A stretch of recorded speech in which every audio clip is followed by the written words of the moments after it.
the book of Ezra summary. So the book of Ezra has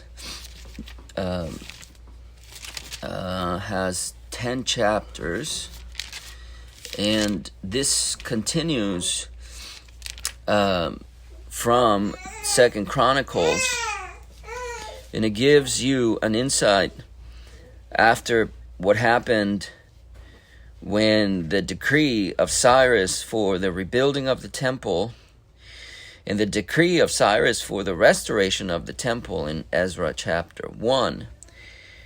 And so you can tell that how the story goes from or the account of the events go from Second Chronicles and pass on very nicely onto the next book.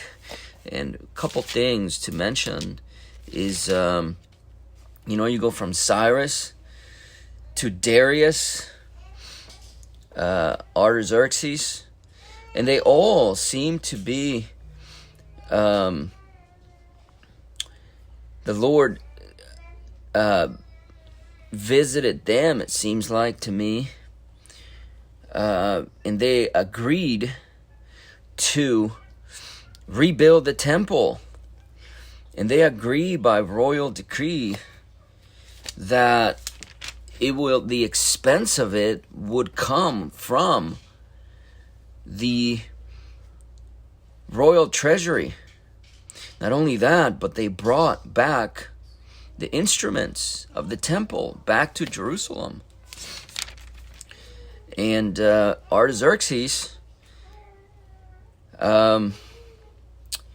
is also investigating the matter because many years had passed, and so they had to go into the archives and things like that to find the royal decrees back from Cyrus, etc. And so they found also that they brought a remnant back to Jerusalem from the people that had been taken captive. And so they had even, it sounds and like it reads, when you're reading it, it reads like the time of David, the time of Solomon, that the Lord is in the middle of this thing and he is giving them favor with these foreign kings. So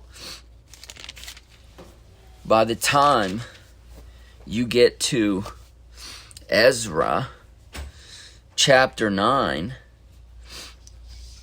Ezra makes mention of the favor.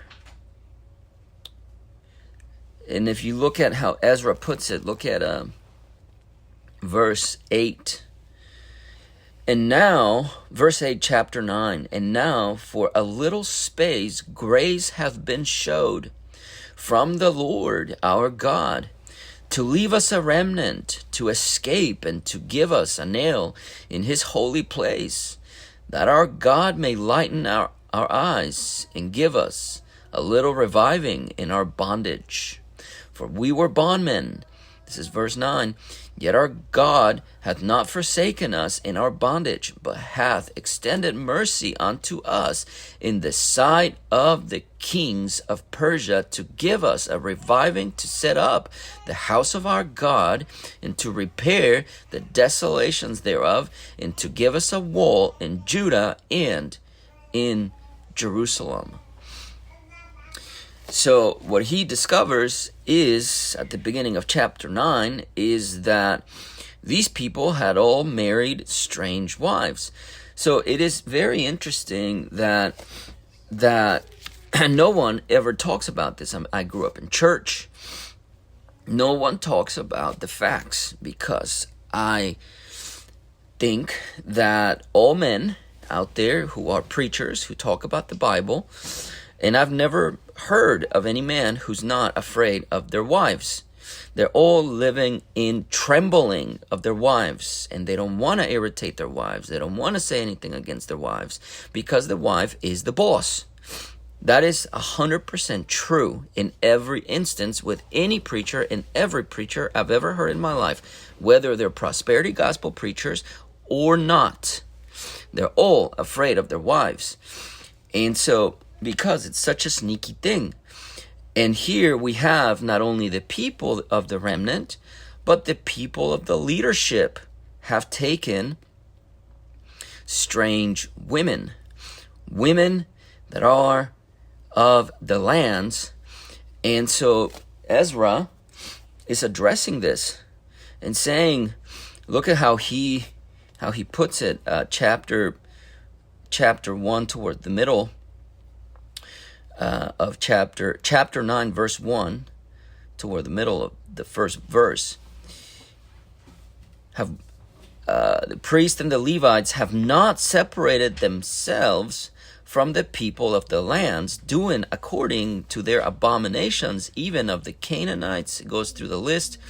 For we have taken of their daughters for themselves and for their sons. So the holy seed have mingled themselves with the people of those lands. Yea, the hand of the princes and the rulers have been chief in this trespass.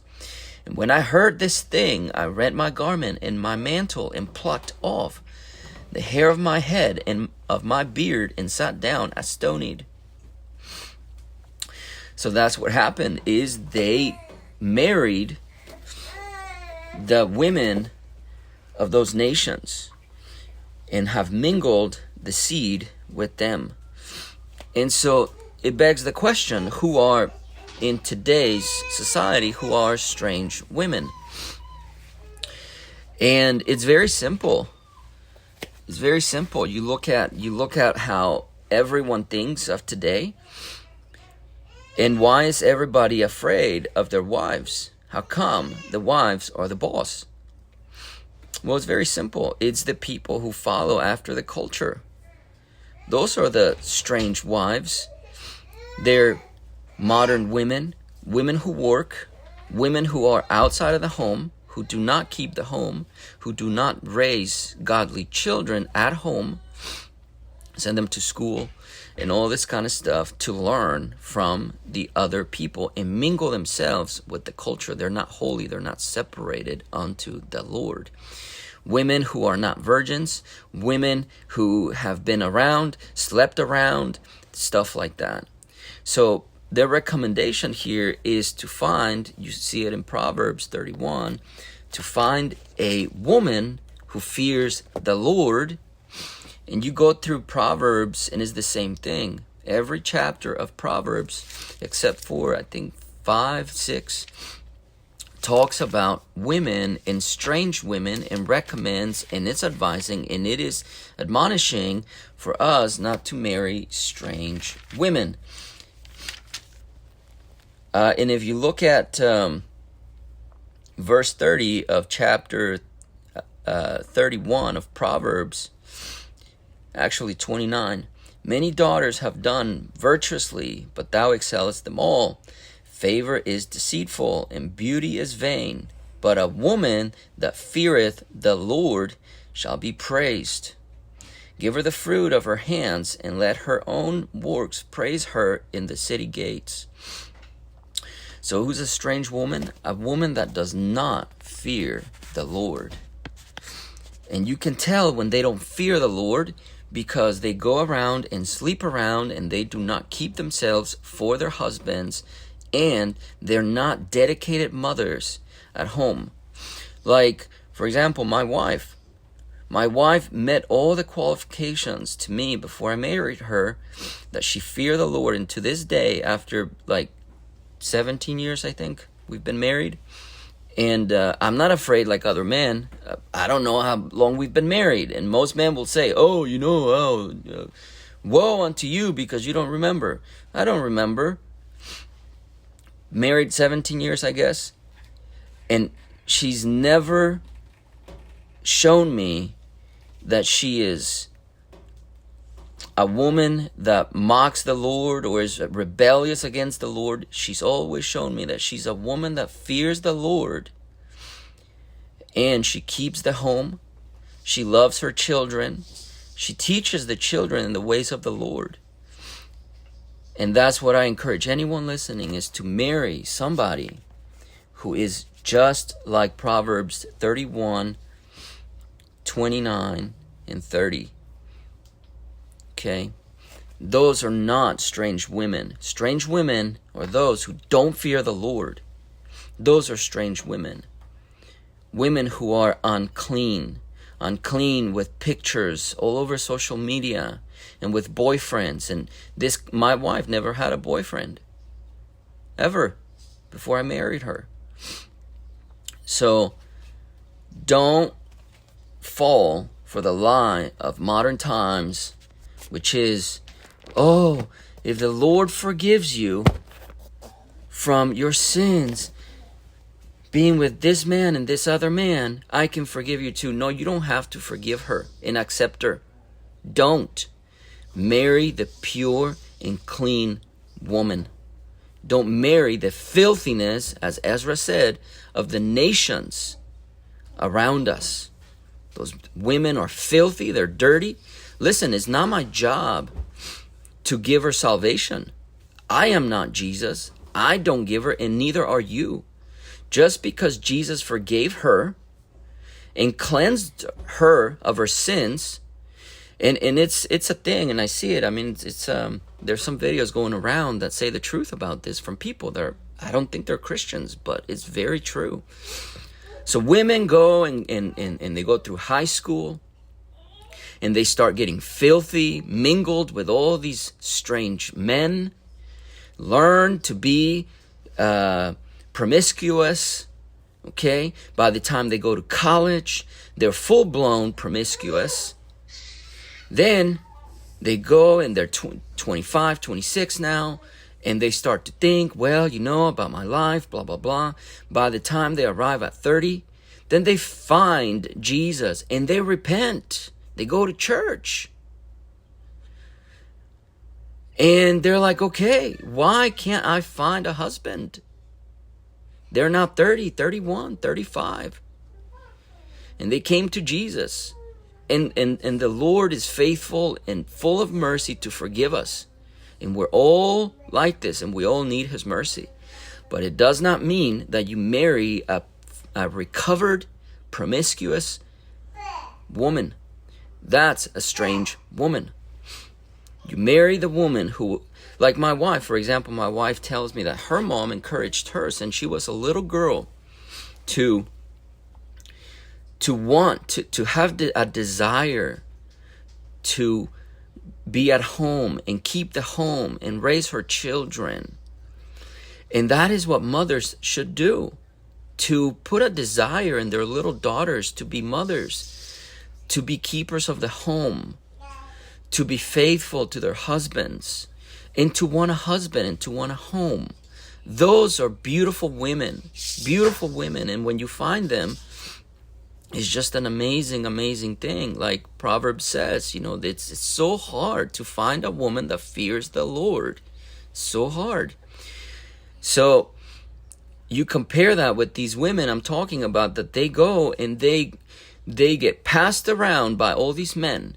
And all of a sudden they find Jesus in their 30s and we're supposed to marry them? No. It's fine that they found Jesus. No problem. That's what we all need. But it doesn't mean you get to marry them and you deal with their baggage. They all have baggage. They all have all these previous relationships, not to mention the women that get to that point and they have been separated from the father of their children because it was just some flame from their youth. So that's what Ezra was dealing with filthy women of the land. And they all made a covenant to separate themselves, and they put away their wives. They married them, and even some had children. And that's how Ezra 10 ends. It doesn't tell you. It just says, and some of these had children, but they all made a covenant to separate themselves from them. That should be a lesson for us. It is okay to do that. It's okay to separate yourself from these strange women that teach your children the filthiness of the land. That is okay. They did it. It's biblical to do it. But you don't have to get into that situation in the first place. Find yourself a wife like Proverbs 31, and you won't have those issues. I don't have those issues. I'm blessed, and my children are blessed because they have a mother that fears the Lord. See you tomorrow.